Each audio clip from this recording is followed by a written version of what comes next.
Enggetan kani katanit ling siya Enggetan kati katinlay luwa katu Kazingeng mo'i tu kazan chawurt laeng mo'i Enggetan kani Engtin ngayang mo ti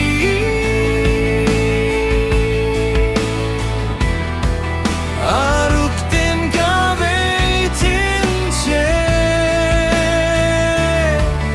In sitrang ing chung gyana Zang kua ka mang ra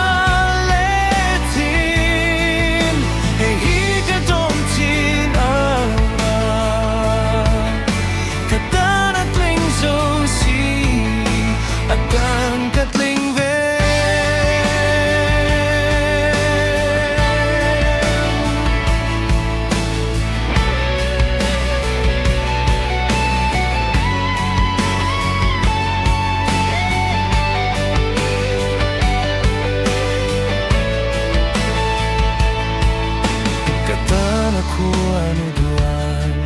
Tihinhan mawili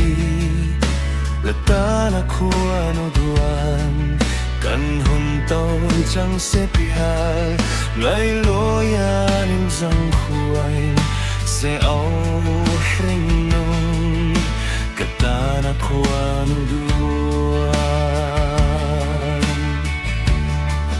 Engkin ngayang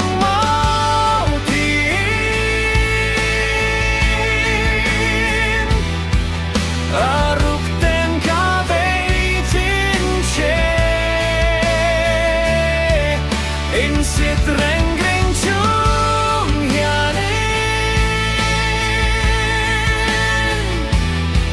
Sang khua cấp mang ra lệ tin Hey hi ka don chin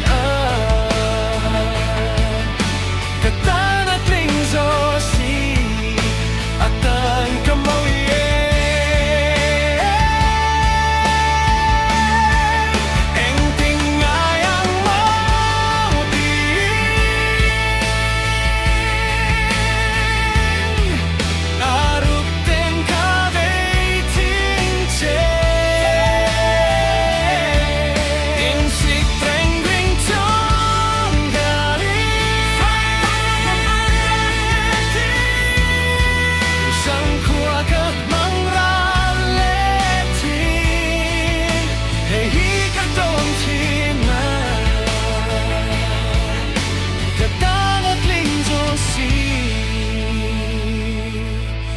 Atan ka mau